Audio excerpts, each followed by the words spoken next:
Good afternoon, ladies and gentlemen, and welcome to the final match in the quarterfinal round of the public sector debate competition. I'm Aniki Clark, communication lead here in the TIU and host for this match. It's been an exciting day.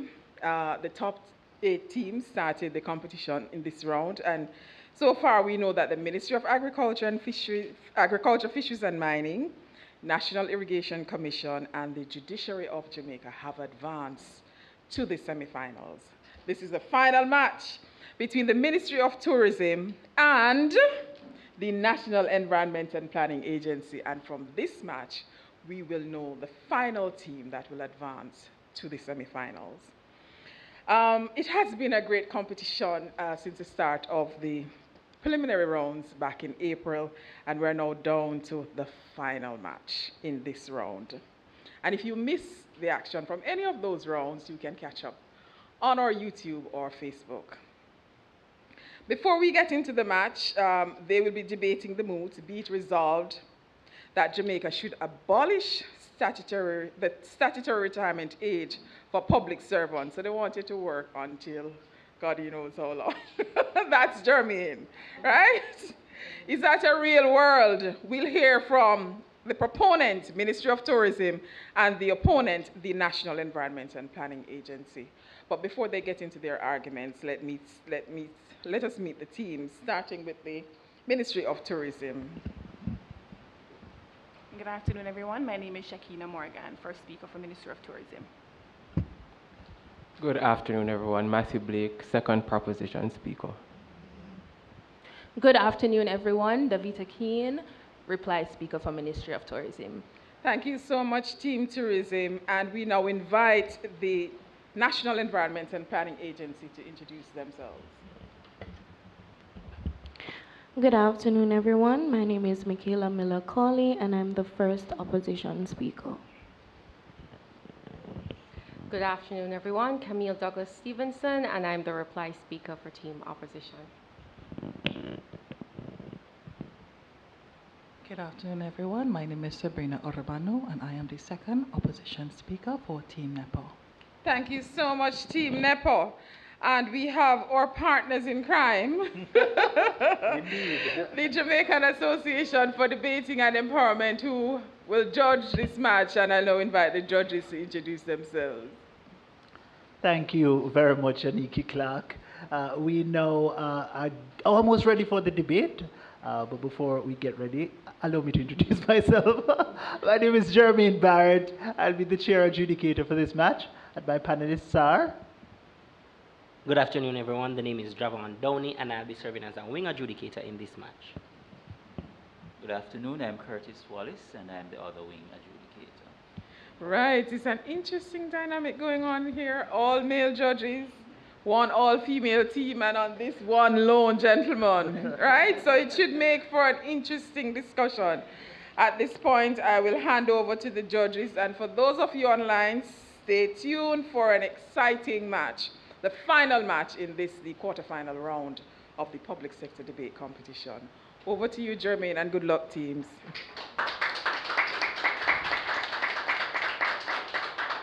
Thank you very much, Aniki. And let me tell you, if the last 3 matches are anything to go by, we are certainly in for a treat. Ladies and gentlemen, debaters, audience members, thank you for joining us for this match. I know most, if not every one of us, already know the rules, but if you are here for the first time, the rules are as follows. The first speaker on each team will speak for 7 minutes, the second speaker will speak for 6 minutes, then the third speaker will round out the team's case and the debate overall with a 5-minute speech. After the first 2 speakers, as first proposition, first opposition, we'll enter the exciting cross-examination section. Again, I'll explain that once we get to that segment. We'll have another period of cross-examination after the second pair of speeches, and then at that point, after that rather, we will pause for 1 minute, and then at the end of the 1-minute pause, we'll resume with the reply speaker, first from Team Opposition, and then the debate concludes overall with the presentation from the proposition team. So we have again 2 teams here, Team Ministry of Tourism going up against the National Environment and Planning Agency. Teams, are you ready? Ready. I love that. I love that. Well, we are ready as the adjudication panel. So without any further delay, we call upon the first speaker from the proposition team, Ministry of Tourism, to open the debate. Here. Esteemed judges, team opposition, and my fellow Jamaicans, good afternoon. Today we rise to defend a principle of fairness, dignity, and progress, strongly affirming the MOOT. Be it resolved that Jamaica should abolish the statutory retirement age for public servants. Retirement based solely on age is not only outdated, it is discriminatory. It dismisses competence and contribution. In a society already marked by inequality, this one-size-fits-all mandate widens the gap in our labor market and deepens the cracks in our social security systems. But, Mr. Speaker, before I articulate my position, I find it very prudent to define the following terms. 1. Public servants. Refer to the holders of any public office, including individuals appointed or employed to an established post within the civil service. 2. Public sector, the segment of Jamaica's economy that is owned, managed, or funded by the government. This includes central government, its ministries, departments, and agencies. 3. Statutory retirement age. That is the normal age of retirement noted in the Pensions Public Service Act of 2017. That is that a public servant must exit the service, which is 65. And 4th, abolish, to formally put an end to a system, practice, or institution. Now, let us examine the current reality of Jamaica's public sector retirement system and the challenges it presents. On April 1, 2018, under the Pensions Public Service Act of 2017, Jamaica amended the statutory retirement age for public servants, raising it from 60 to 65 and raising it from 55 to 60 for police officers. This change was a part of a wider pension reform, Mr. Speaker, which sought to stabilize Jamaica's fiscally unsustainable public sector pension system, the NIS. Despite same, Jamaica's public sector and purse are expected to experience a substantial fallout within the next 5 years due to the retirement of the last of the baby boomers generation, which will exacerbate Jamaica's already critical public sector skill gap, worsened by high migration rates and low birth rates. Mr. Speaker, to protect our workforce, economy, and our aging citizens, Jamaica must swiftly, I repeat, swiftly abolish the statutory retirement age for public servants and replace same with a multifaceted system which utilizes performance, health, and the needs of the public sector to guide the public sector retirement process. Now, Mr. Speaker, for my first argument. A statutory retirement age hinders healthy aging, social engagement, and economic inclusion. The current approach ignores the physical and mental abilities of civil servants and their fiscal readiness. A flexible, multifaceted retirement approach would ensure that public servants maintain their financial independence, social and mental well-being, as well as their dignity, Mr. Speaker. The average life expectancy for a Jamaican is now 74.1 years, with many living well into their 80s. Under the current retirement system, many of our healthy and capable near retirees face an uncertain future, one where they lack the adequate income to sustain a dignified standard of living. To this point, Mr. Speaker, a 2022 study by the PIOJ noted that approximately 18%, that is 480,000 Jamaicans, are currently living in poverty over 60 years. Meaning they are 60 years and they are living in poverty, just to clarify. As a result of limited pension coverage, Mr. Speaker, it is unjust and unrealistic to expect our retirees to survive comfortably with less than they currently have now. The opposition may say these civil servants should be saving towards retirement, but in reality, Mr. Speaker, saving adequately is simply unobtainable for most Jamaicans. To this point, the Mercer CFA Institute Global Pension Index in 2024 indicated that globally, most retirees, even with a pension and adequate savings, will eventually face shortfalls. A prime example, Mr. Speaker, is AM3 administrative assistant upon retirement, who is currently earning $2 million annually, would face a monthly shortfall between $50,000 and $182,000 due to the rising cost of living and continued responsibilities, which will impact spending power. And what are these continued responsibilities, the opposition may ask? These are mortgages, elder care, and child care, as Jamaicans' median age for first birth is now 33 years. Mr. Speaker, Sandra Yuan, a former civil servant in 2023, had a major life regret, and that was what? Retiring from the public service before she was financially ready to do so. Ms. Yuan noted in a Gleaner article at the date of the article stating that she's now seeking a job to support her family and she's unable to obtain one, Mr. Speaker. In addition to the financial strain, forced retirement may lead to limited social interaction, which contributes to a mental health decline. To this point, a 2020 PAHO report on aging in the Caribbean linked forced retirement to reduced social engagement. Alternatively, the World Health Organization in 2017 highlighted that seniors in active employment enjoy higher rates of higher life satisfaction rates as well as lower cognitive decline. The current retirement framework in Jamaica, while well-intentioned, overlooks the complex realities that civil servants are facing in modern day. It assumes uniformity in health, financial readiness, and personal circumstances. Our multifaceted approach that we are putting forward today, Mr. Speaker, accounts for such complexities. My second argument is that abolishing the statutory retirement age will retain institutional knowledge and expertise, improve productivity, and reduce turnover in the public sector. Jamaica is experiencing a significant loss of skilled professionals, with 80% of our tertiary educated Jamaicans emigrating, according to the World Bank in 2023. This persistent brain drain, Mr. Speaker, exacerbates talent shortages in key sectors, such as public administration, healthcare, and education, which recorded over 1,000 teacher vacancies ahead of the 2022-2023 academic year. Mr. Speaker, mandating retirement of skilled professionals at 65 in the face of these shortages contradicts the national workforce policy, especially when we consider the government's investment in these public servant skill sets. Many Jamaicans benefit from training through the TIU, MIND, and other government bonding and scholarship opportunities.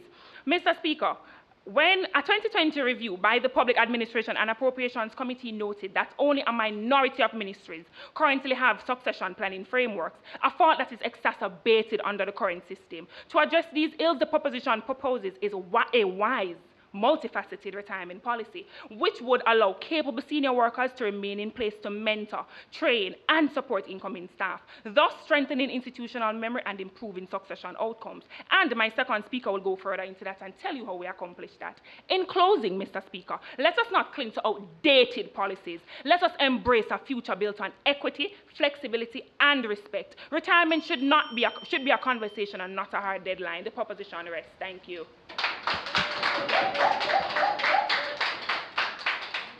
We thank the first proposition speaker coming to you there from the Ministry of Tourism. We now make way for the first opposition speaker, and they hail from the NEPA, that's the National Environment and Planning Agency. Let's make that speaker welcome. Hear, hear.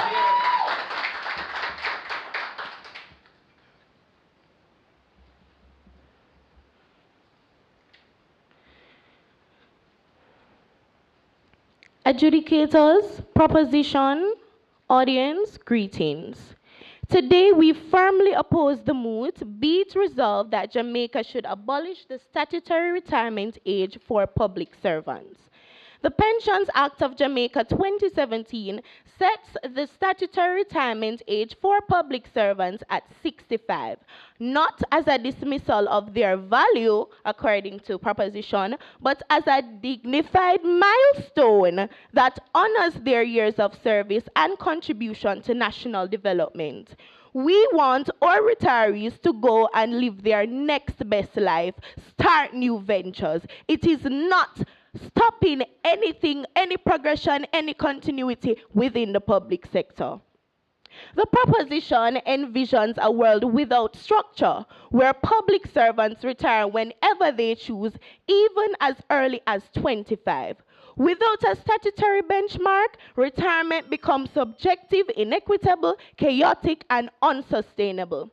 For context, abolish means to formally put an end to a system, practice, or institution, and statutory means to enact by statute or law. Thus, the central issue is whether the legislation mandating retirement at age 65 for public servants in Jamaica should be abolished, and by extension, whether there is merit in preserving the current system.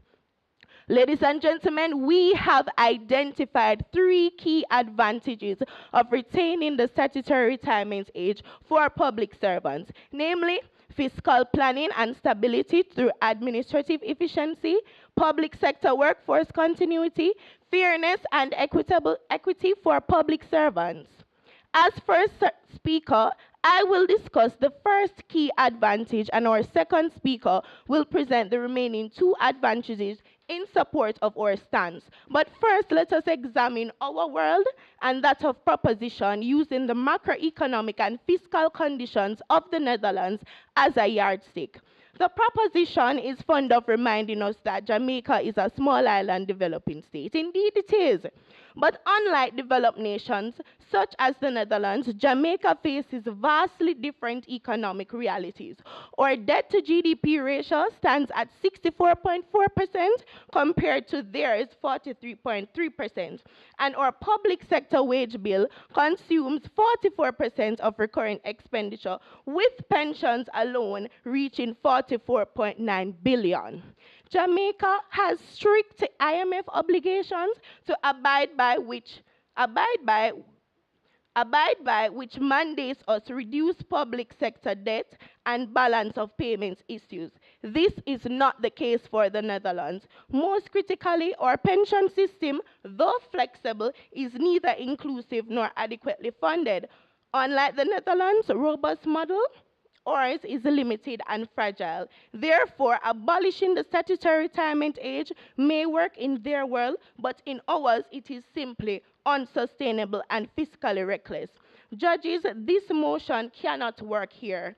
Not now, not in Jamaica. For Jamaica to successfully remove the statutory retirement age for public servants, 3 conditions must be true.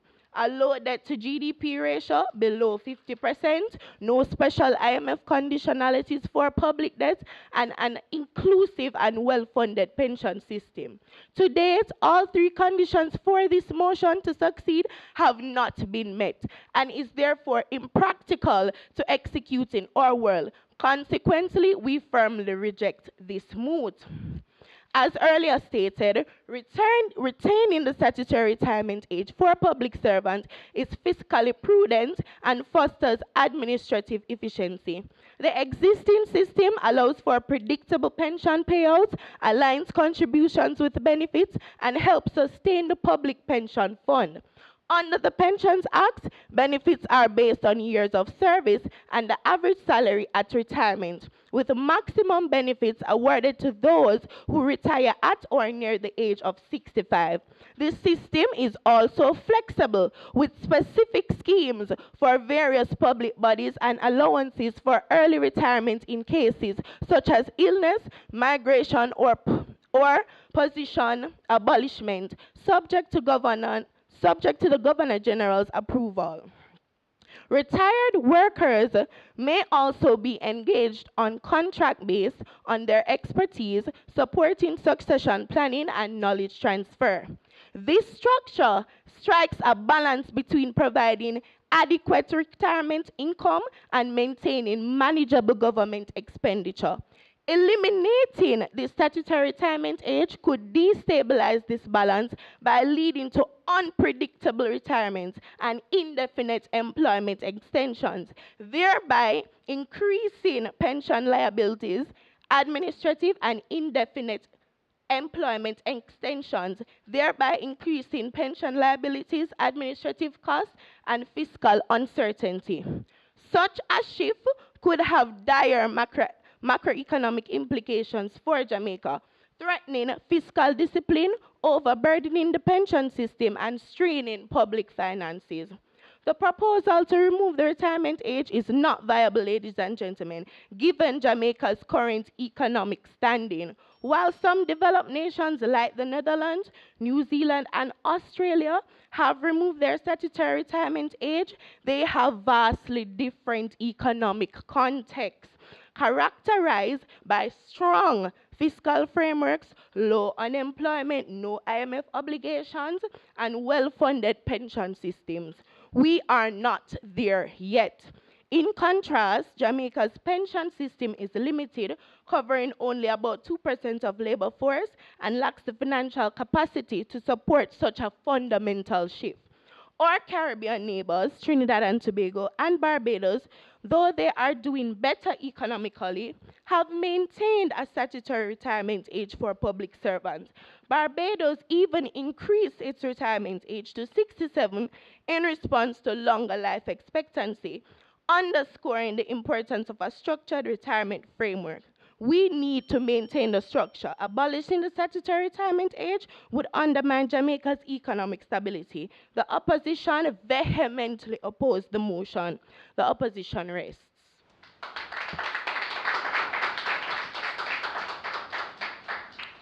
We thank you very much for that rather strident speech.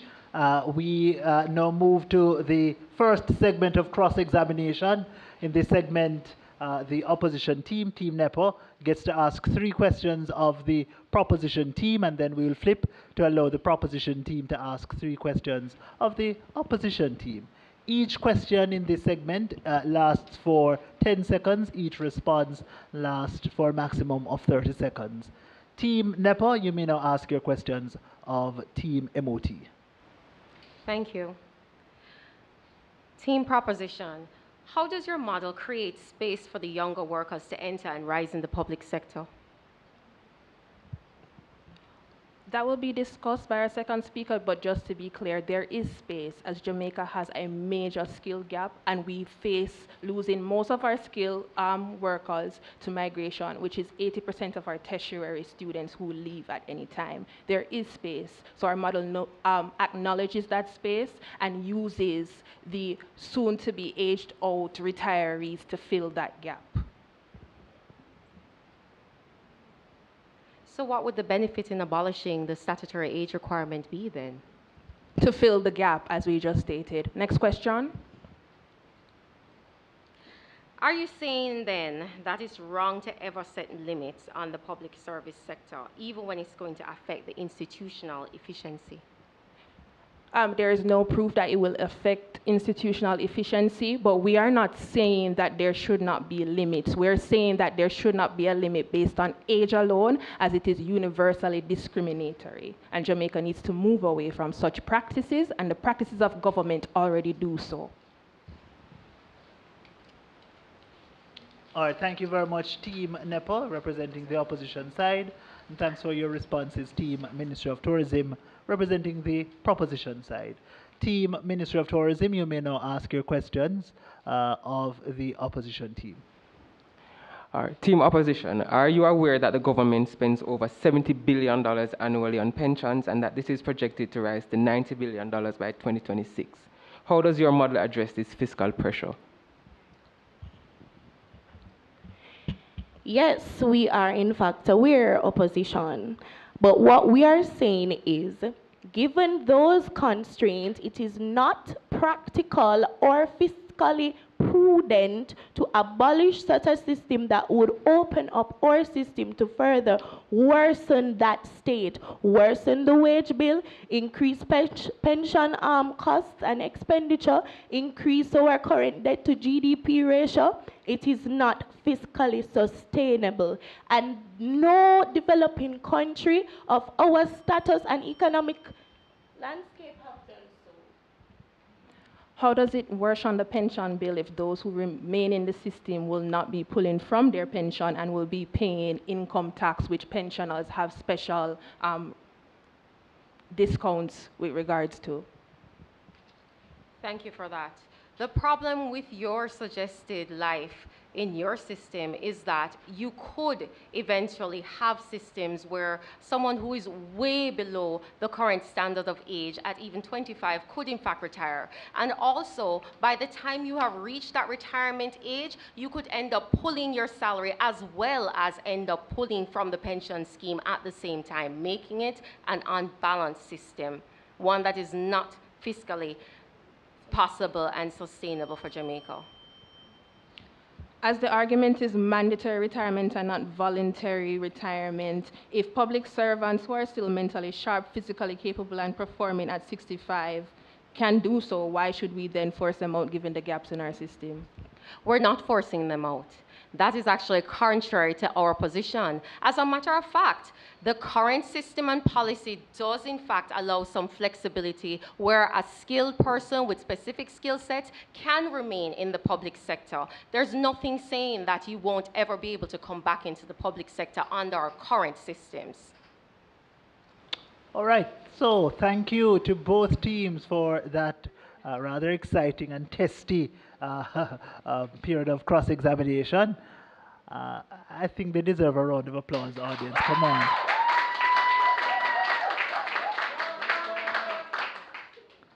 Thank you. Now, ladies and gentlemen, we continue our debate with the presentation from the second proposition speaker coming to us from the Ministry of Tourism. Let's make that speaker welcome.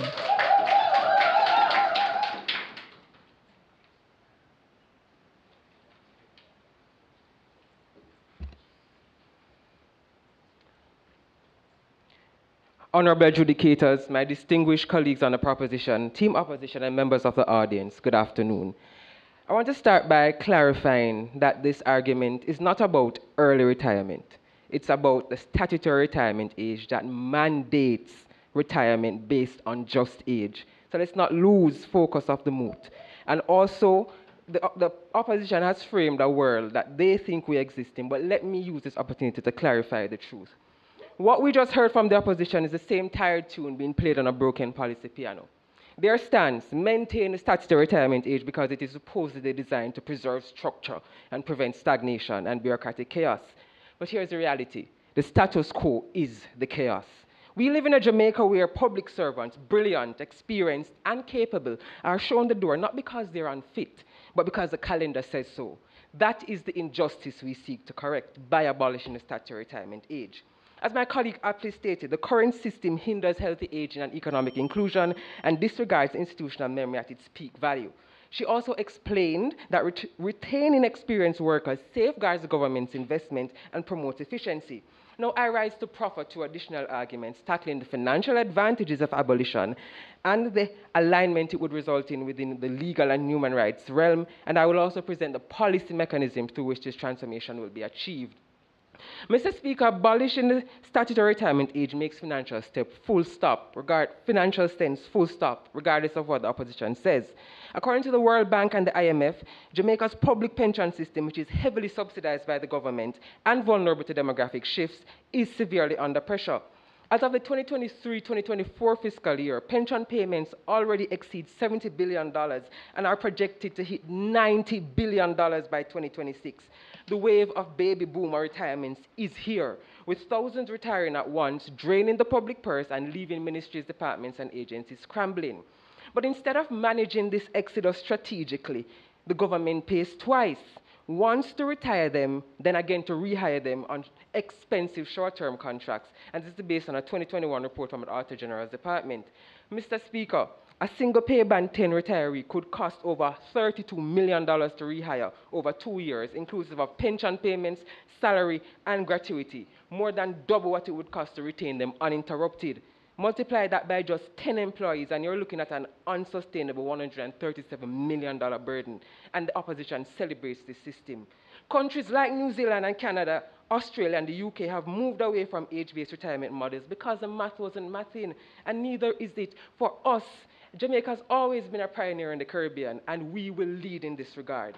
With that being said, Mr. Speaker, let's talk WISE, the Workforce Inclusion for Sustained Engagement Policy Framework.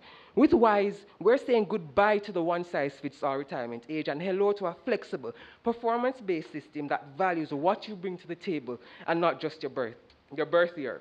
3 key goals of WISE is to first eliminate mandatory retirement while establishing a structured merit-based pathway to continued service. Second, strengthen succession planning and institutional capacity across government. And third, foster intergenerational cooperation to reduce promotion bottlenecks and preserve institutional memory. Mr. Speaker, under WISE, the suggested retirement age stays at 65, but that's a checkpoint, not a deadline. Employees can apply for an annual continuation certificate based on medical fitness, performance, and workforce demand. Mr. Speaker, it's a fair and forward-thinking system, and it's flexible. Employees 60 to 65 and beyond can opt to continue full-time work, move into part-time or flexi work, or rotate into lower impact roles like training officers, outreach leads, or strategic planners, especially in high-strain sectors like the police force or the fire brigade. Meanwhile, reverse mentoring flips the script. Younger staff help seasoned workers build digital skills while being guided in leadership and institutional knowledge, reinforcing the succession pipeline and promoting mutual respect. Mr. Speaker, this system will be managed by none other than the Transformation Implementation Unit, which will develop digital succession planning database following the revision of the public sector learning framework to include mandatory succession plans and mentorship schemes. Importantly, ministries will be required to submit annual workforce needs assessments to the Public Service Commission and integrate mentorship KPIs into performance appraisals. Mr. Speaker, to make it law, the Pensions Public Service Act 2017 and the Public Service Regulations will be amended and HR policies across government will be revised to ensure equity, compliance, and clear grievance pathways. And here's a kicker, Mr. Speaker. WISE will only cost around $550 million to implement over 5 years, and by reducing contract costs and pension strain, it will save Jamaica over $4.6 billion in the same period. With WISE, we don't just retire workers, we retain wisdom. In light of this, Mr. Speaker, let us elevate the debate to the moral and legal plane. A statutory retirement age is discriminatory and violates key pieces of international law to which Jamaica is a signatory.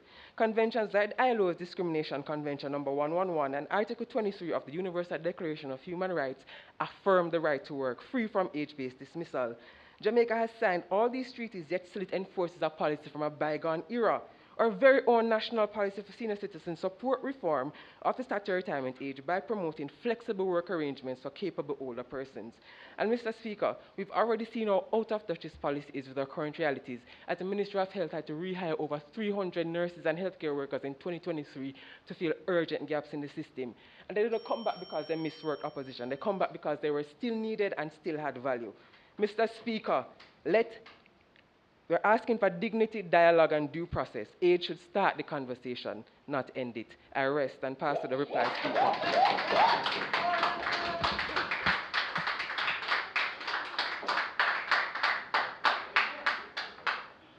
We thank the second proposition speaker, and now call the second opposition speaker to present their case. Hear, hear.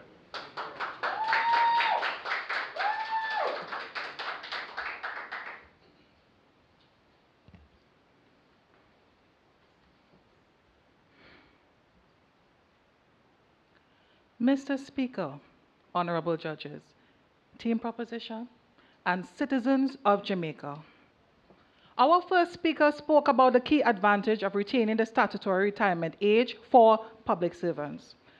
It demonstrates fiscal planning and stability through administrative efficiency. Given the fiscal recklessness she exposed, it's no surprise that abolition would also create havoc.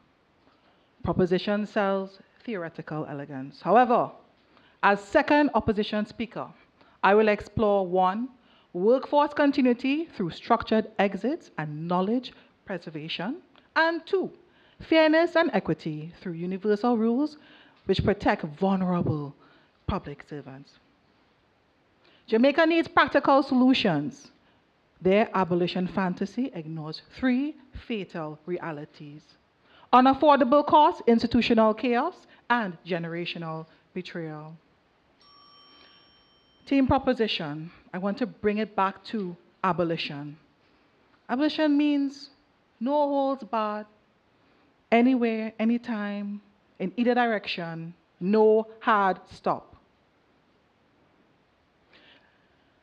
Proposition talks about performance management to guide the public sector, but we contend it will collapse under Jamaican reality.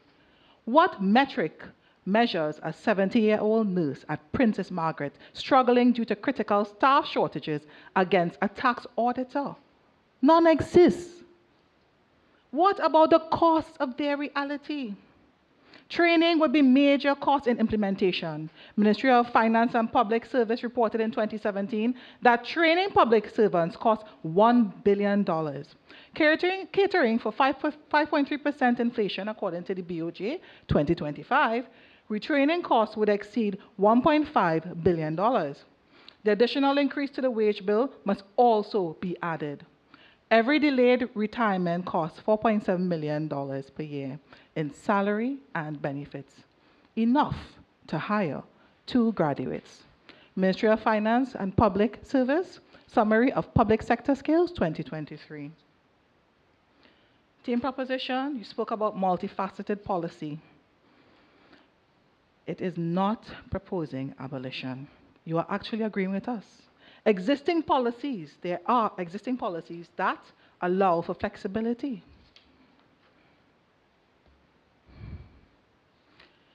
Funding abolition extracts from taxpayers and donors, with conditions, of course. So how does this analysis equate to context?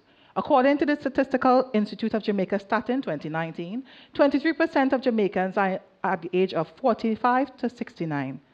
In the world's 73rd ranked corrupt nation, according to Transparency International 2024, their plan isn't reform. It's job, not at this time, let me cook. It's jobs for the well-connected, touted as progress. Screams corruption, doesn't it?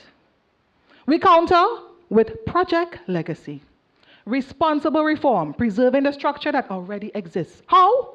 Through the implementation of 1, retirement flexibility as early as 55 and as late as 70 with full benefits. Cheerleading with guardrails. 2, not at this time. Pension payments that guarantee future benefits. 3, mandatory succession planning. And 4, NHT-backed dignified exits. Now, to our core arguments. 1, workforce continuity through structured exits and knowledge preservation.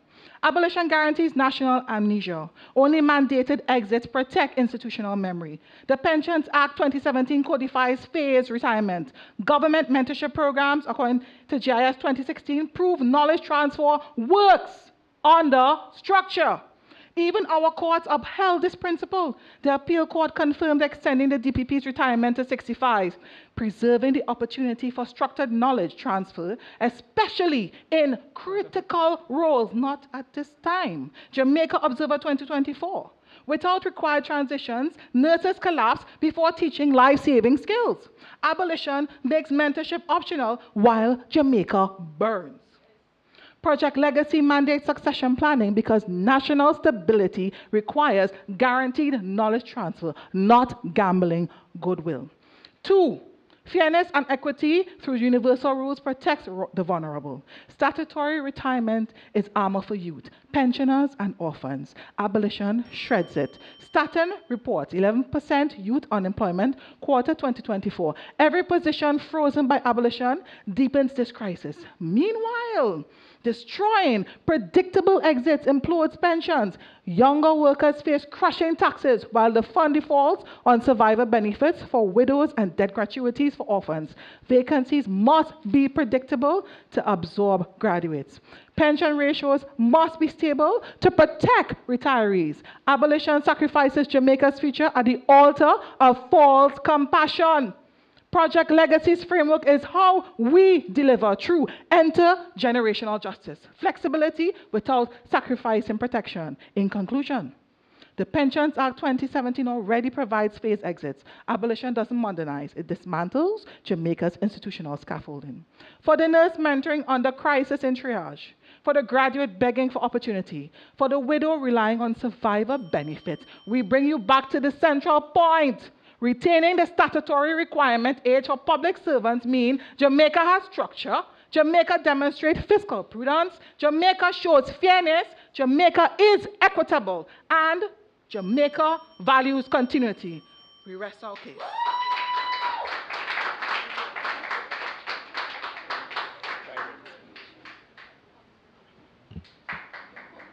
We thank the second opposition speaker for her strident speech.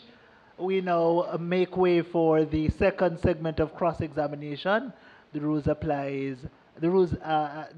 were employed in the first segment of cross-examination also apply here. And so, with that in mind, we call upon the team NEPO, that's the opposition team, to pose questions to Team Ministry of Tourism. Proposition. Proposition: how can we abolish these mechanisms in 5 years, as you posited, if we severely lag in meeting our Vision 2030, which is only 4 years away, considering our current economic realities? Can you repeat the question? How can we abolish the statutory retirement age in 5 years with the model you propose if we severely lag in meeting our Vision 2030 targets, which is only 4 years away, considering our current economic realities? To that question, this is a mechanism that deals with 20% of Jamaica's population. Vision 2030 is for the entire population, so it can be done in 5 years, and we have laid out how it will be done. Team proposition. Can you name one country with Jamaica's economic profile and IMF mandates and dependency that has successfully abolished the retirement age? With regards to that question, no, we cannot name one that matches Jamaica's situation, because again, Jamaica is unique, and thus Jamaica must maintain or take up a system that fits our unique position, which is the abolition of the mandatory retirement age, because the youth cannot fill the gaps. The gap is gapping.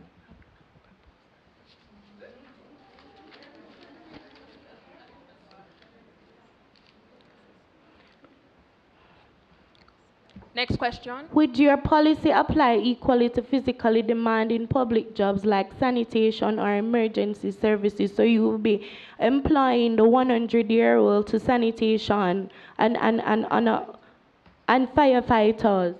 Yes, as my second speaker clearly stated, yes. Through rotation and reskilling, through our wonderful partners such as the TIU, which is why they're there.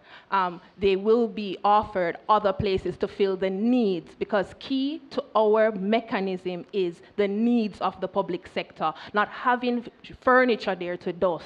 Everyone will work, and they will work to the betterment of Jamaica. Thank you very much, Team NEPA, and thanks to Team Ministry of Tourism for those responses. We go now to the Ministry of Tourism to hear their questions. And those questions are going to be posed to Team NEPA. So Team Opposition, you mentioned the case of the DPP who had to literally go to court to secure an extension in her role. So what policies then exist so people can continue working if the statutory retirement age isn't already strictly enforced as it is? What policies are you talking about that exist? Team proposition. At the end of the day, the government won that case. Right? They are in agreement with us. You have a hard stop. With that hard stop, she would have been given enough time to transfer knowledge. All right? Because the government would have deemed her rule as critical and were not yet ready to let her go. Yes, so that contradicts with having a mandatory retirement age, because she's so critical that she had to be an exemption to the role, like the 300 nurses and so many for. Yes, so what is the policy?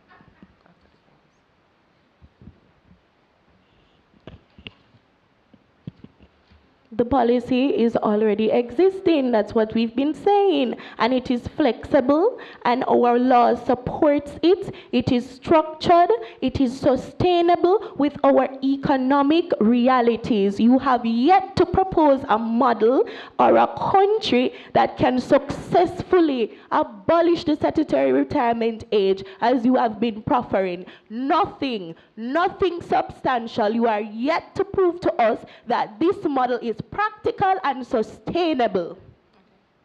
If the current system is working, why are ministries such as finance, local government, and health hiring retirees to fill the critical roles?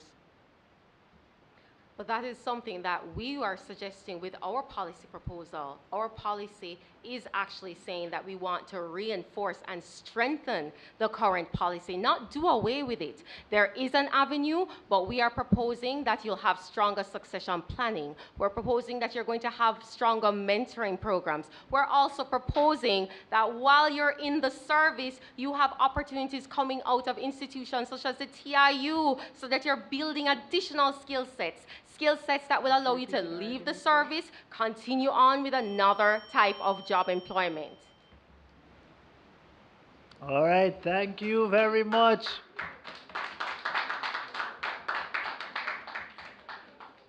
Passionate and exciting is what I use to define what just happened. All right, so I'm grateful that we now are going to pause because we as judges we need to collect our thoughts and yes. So we're going to pause for 1 minute, and then at the end of the 1 minute pause, we'll resume with the reply speaker first from Team NEPA. Then we will conclude the debate overall with the reply speaker from Team Ministry of Tourism. Your 1 minute begins now.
All right, there goes the bell, and it signals the resumption of our debate. So we now call upon the reply speaker from Team Opposition, the National Environment and Planning Agency, NEPA, to conclude their team's case.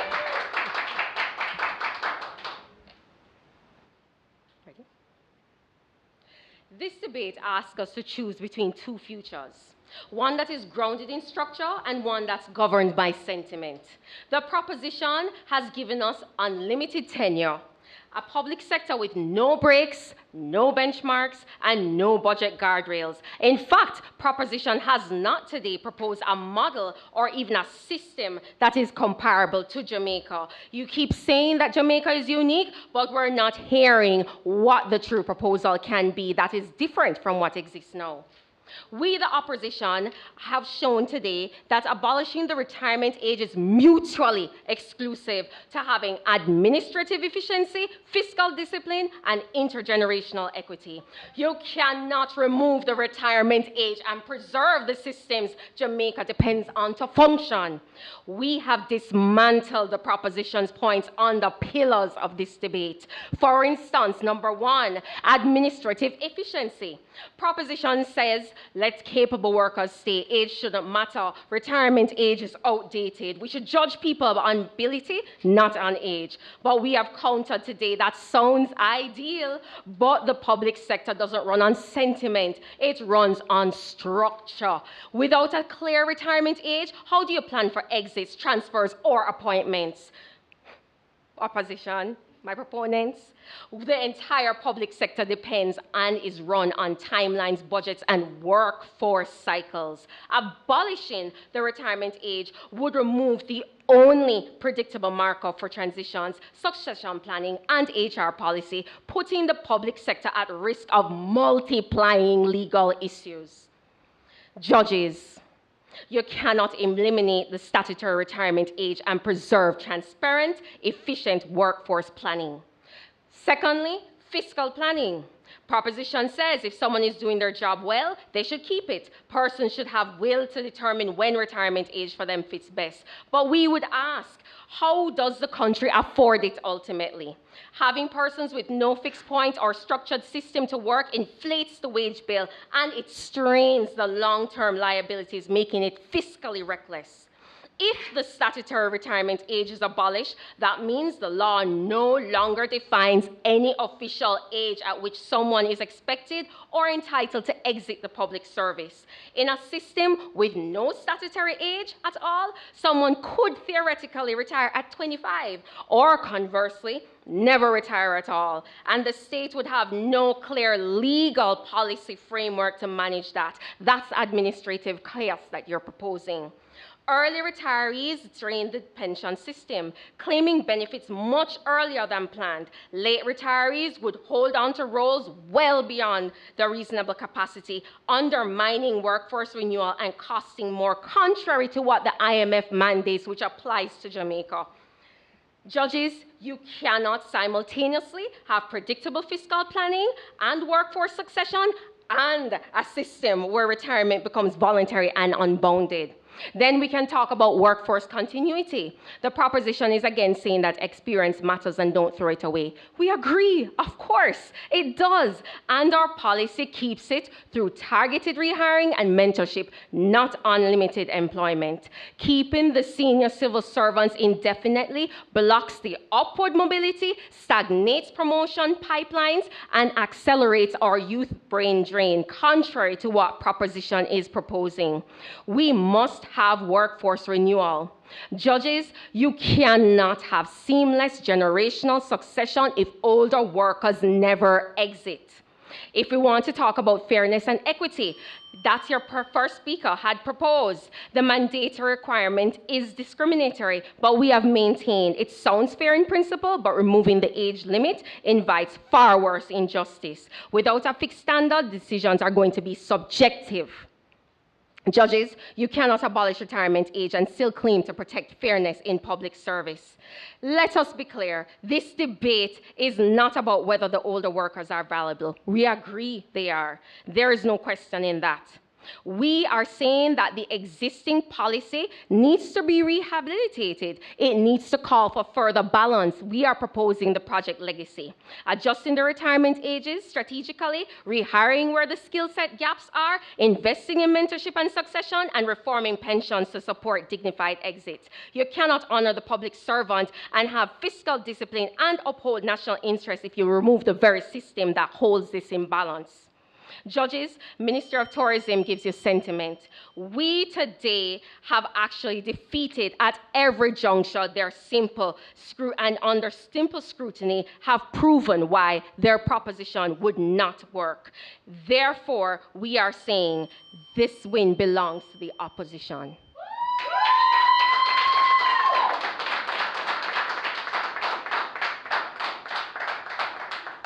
And there you have it, ladies and gentlemen, the conclusion of Team Opposition's case. We thank the third speaker, the reply speaker, for doing just that. We now call upon the third speaker, the reply speaker from Team Ministry of Tourism. I suspect there's going to be the delivery of some justice now. But the Ministry of Tourism to conclude the debate overall. Hear, hear. Honorable judges, esteemed opponents, and audience members, I would like to first thank NEPA for being keen listeners and repeating our policy back to us, which shows that the sector is being held up by the government operating outside of the mandatory retirement age. So since they're already going around the system, why not get rid of it? Why tell us flexibility when flexibility does not keep with the status quo? Flexibility is what we are offering. Getting rid of a mandatory, statutory age of exit is flexibility.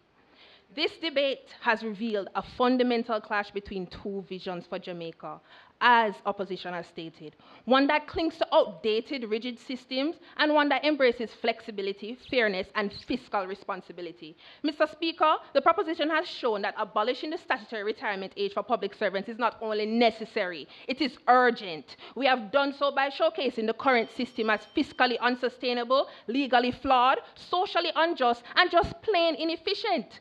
These tenets are the basis of the four major clashes of this debate. The first clash of this debate was age versus ability. The opposition wants to reduce a person's worth to a number, saying it must remain for things to work. We say ability over age. As of 2023, Jamaicans are expected to live well beyond the statutory age of retirement.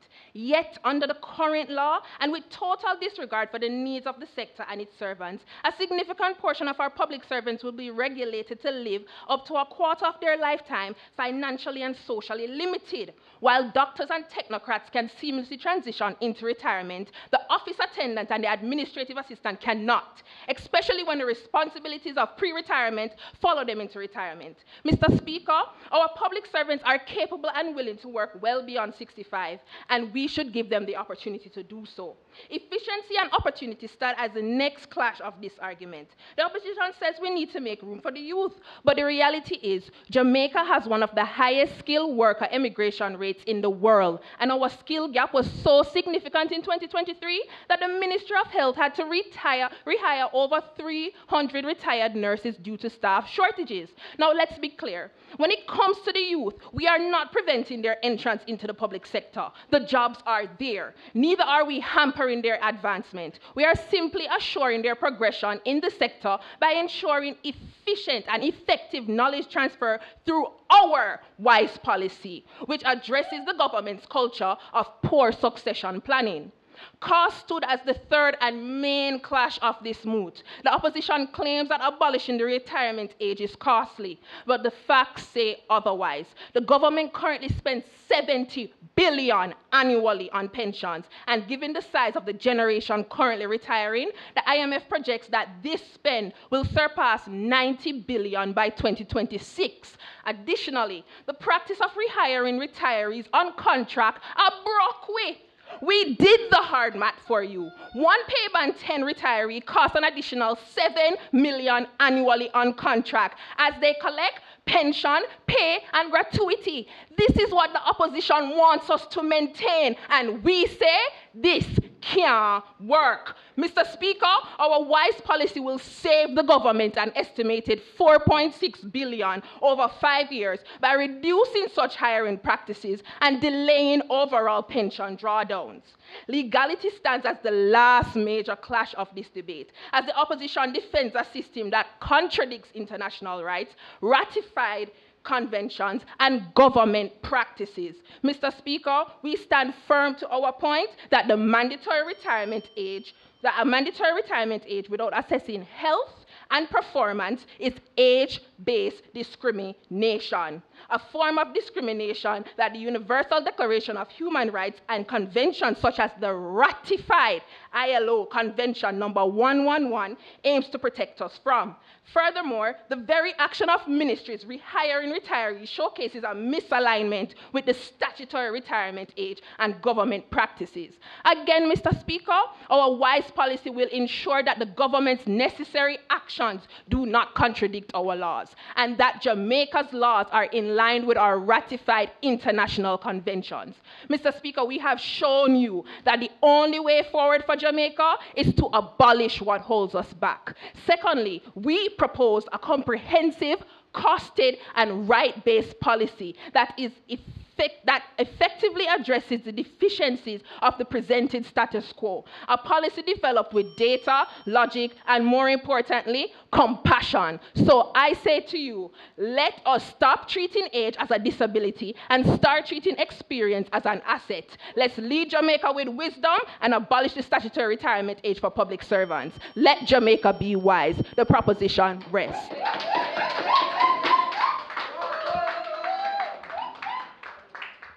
We are indeed thankful for that very strong and, dare I say, fiery finish. Ladies and gentlemen, in a moment from now, we, the adjudicators, will leave to deliberate, but let us hear the concluding words from our moderator. Over to you. Thank you so much, Jermaine. Let's hear it one more time for the team.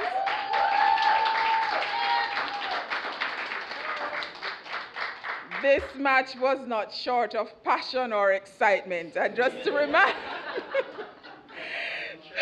yes, Just to remind you that the MOOT debated was, be it resolved that Jamaica should abolish the statutory retirement age for public servants. And in proposition, we had the Ministry of Tourism, and in opposition, the National Environment and Planning Agency, NEPA. At this point, as Jermaine indicated, the judges will deliberate. I hope not for too long. And when they return, we will hear which team will complete the final four that move forward to the semifinals. For those of you online, stay tuned. We'll be right back.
Welcome back, ladies and gentlemen.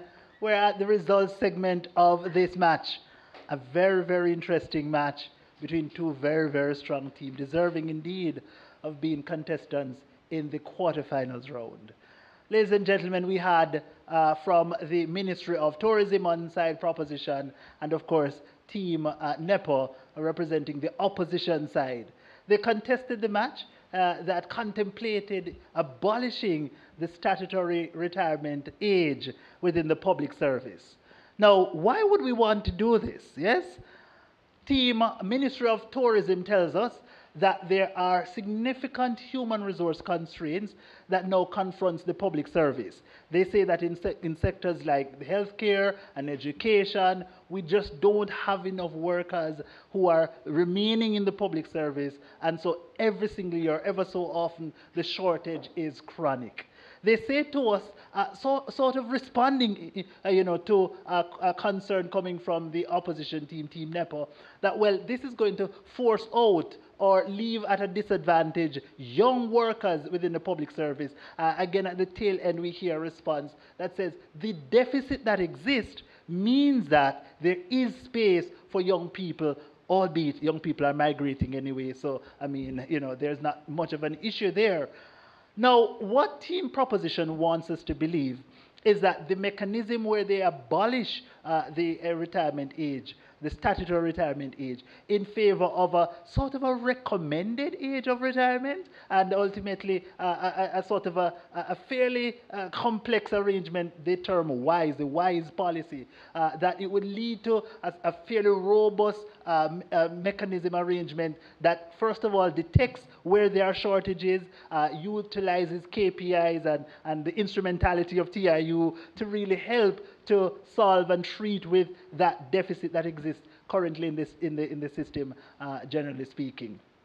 We hear a sort of a deviation from the WISE model posited by Team Opposition, Team NEPO. They tell us that their preferred approach is called the legacy policy, the legacy arrangement.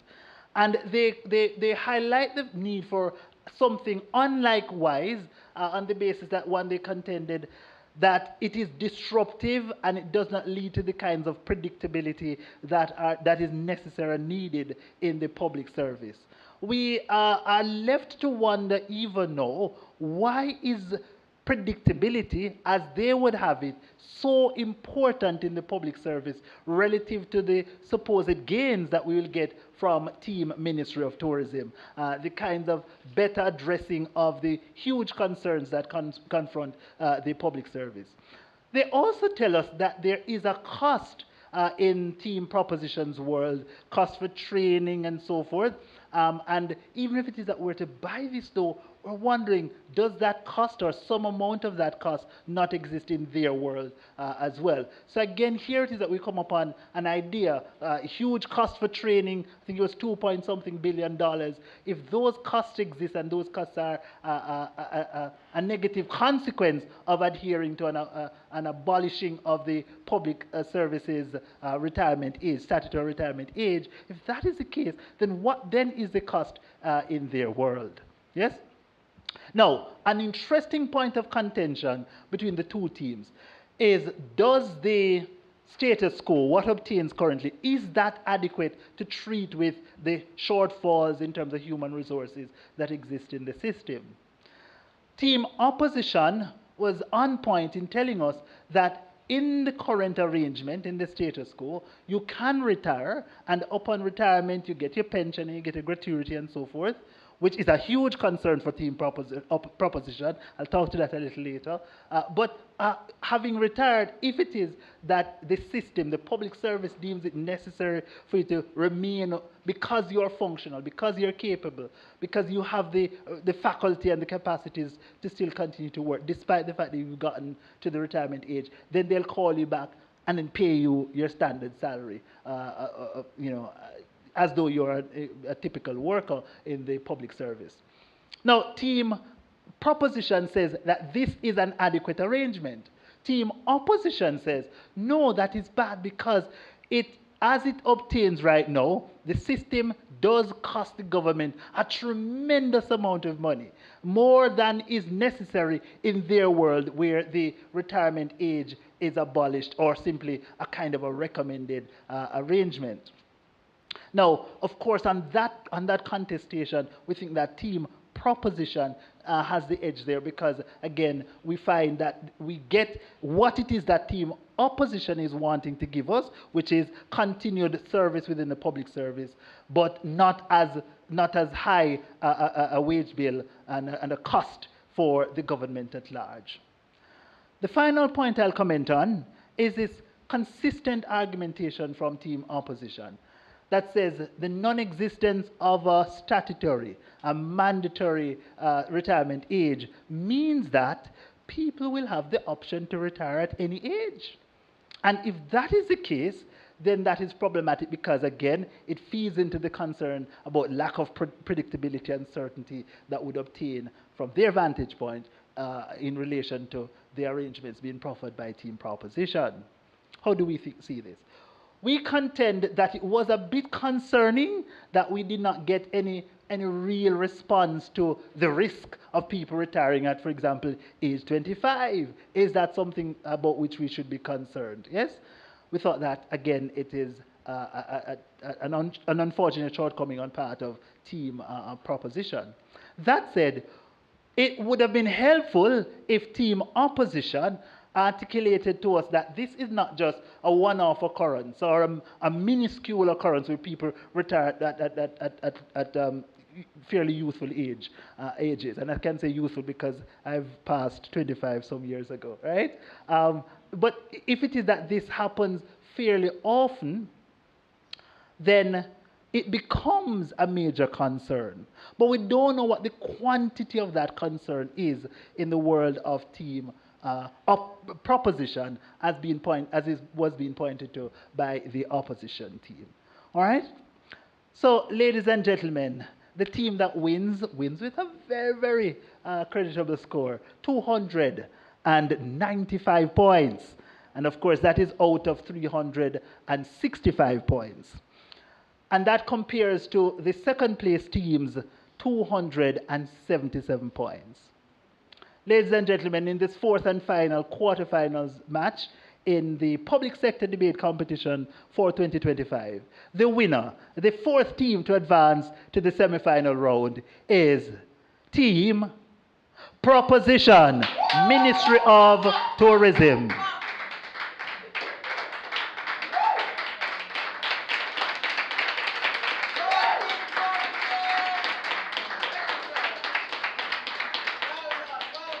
We congratulate heartily the winners of this match and commend as well, quite strongly and enthusiastically, the second place team. Team NEPA, that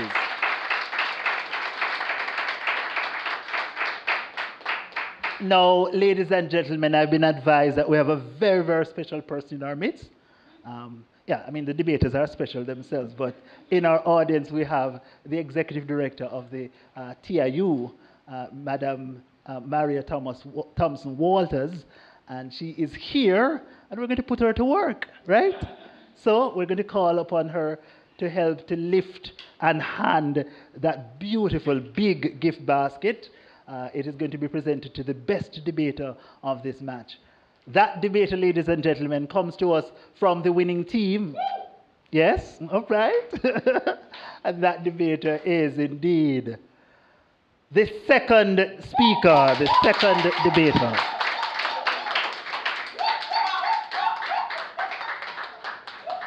Congratulations.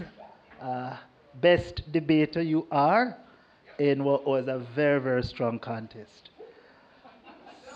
So, ladies and gentlemen, the task is mine to turn over to Aniki Clark, who will take us to the close. But before I do so, allow me to express thanks that you turned up and represented your team and supported and learned and engaged in a meaningful and an important discussion that affects the public service and, dare I say, all of Jamaica.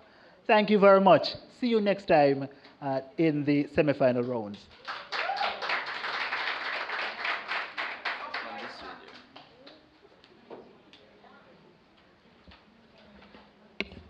Thank you very much, Jermaine. It has been a long day, but a very enriching day.